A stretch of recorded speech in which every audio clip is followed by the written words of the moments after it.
Hi, this is Jim with UltraProX. In our last video tutorial, we walked you through the steps to set up the AdventureCam 8 to do time-lapse photography. Hopefully you've had the time and taken the time to go through those settings and experiment and play with your camera a little bit, and maybe even you've taken several hundred time-lapse photographs. And the purpose of this tutorial is to show you how we can now take those series of time-lapse photos, and through simple video manipulation we can turn those still photos into a time-lapse video. So that's what we're going to do, take a few minutes and show you how to do that. Okay, the first thing we need to do now that we've taken our pictures is transfer those pictures from our camera to the computer. I think the easiest and fastest way to do this is to take the memory card out of the camera and, using a card reader, transfer those images to the computer. So I've gone ahead and done that. I've taken my micro SD card out of the camera, I've plugged it into the computer, and I'm going to go ahead and show you how to quickly transfer those images. In this case, the card shows up as removable disk I. So if I double click on that, we'll see that there are two folders, one for photo, one for video. That's what the camera sets up. Obviously all of our pictures are going to be in photo. And I've gone over here under pictures and I have created a subfolder in my pictures under time-lapse, and it's time-lapse 3. So we're going to go ahead and put our pictures in there. So first of all, I'll go to the removable disk, I'll double click on photo. Fastest way to do this is click on the first image, scroll down to the bottom, hold down the shift key and click on the last image. Now that the images are selected, I will simply drag those over to pictures and then scroll down to that folder that I've created. Again, that was a subfolder I created under my pictures of time-lapse. We'll scroll down to there and drop those in subfolder number 3. And here it comes up right now. There we go, time-lapse and folder number 3. So I'll just let go. And now all those images will be transferred to a new folder. They're safely on the computer, and we can now go ahead and create our video.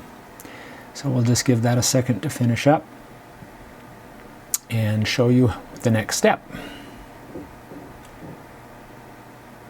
Okay, we'll go ahead and close File Explorer.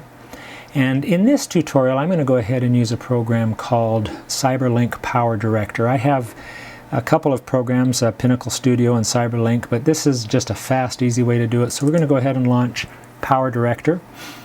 And as soon as we do that, it's going to default by loading a couple of sample pictures. So we're going to get rid of those the same way we would put pictures in. We're going to get them out, click on the first one, hold down the shift key, click on the last one, hit the delete key, and they're gone.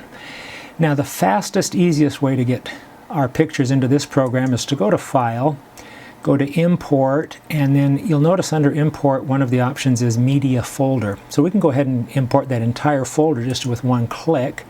We'll go down here to Pictures and hit our time-lapse.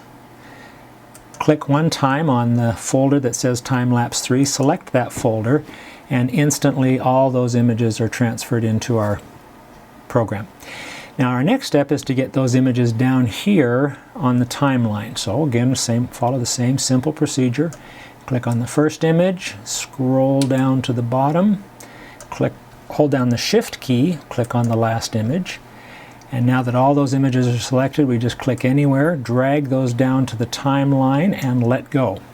Now all 424 images are now on our timeline. The problem we have is the software doesn't know what we plan on doing with these pictures, so by default it's going to want to play those pictures, one picture every 5 seconds. And that's not going to work for time-lapse, so we need to change the duration. We want to change all of these 400 and some odd pictures to play 30 pictures per second, or 30 frames per second. So what we do, click on the first picture, scroll all the way to the end, hold down the shift key, click on the last picture. Now they're all selected. I will now right click and we can see that there are set key clip attributes, set duration, or if I go over here, I can do the same thing. I can just click on duration, and there we see our 5 seconds by default. I'll click on that, hit 0. Now it drops down to 1.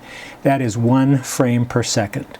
In this field, I have the option of doing 1 through 29 because 1 second would be 30. So we'll default to 1. I'll click OK, and all of a sudden, bam, they're all shrunk way down to this 14 seconds.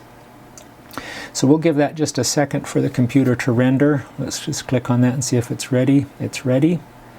So let's view that on the full screen just to show you how it looks. I'll just double click on the preview screen there and click play.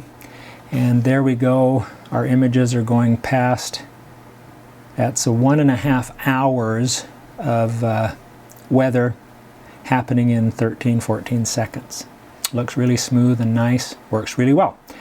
So now that we have our time-lapse created, we need to do something with it. So I'm going to go up here to produce, and we have a couple of options. When I click on produce, the computer's going to first of all default to standard 2D, which we're not working in 3D or whatever, but it's directly online. If we click the online button, we see Facebook, YouTube, Vimeo. We can author the clip that we just made straight there, but let's go ahead and save it. We want to save it in HD, so I'm going to select HEVC, H265 compression works great. Go down here to quality, and there we see it's MPEG-4, 1920 by 1080, which is full HD, 30p, perfect. And all we have to do now is click the start button, and it's producing our video.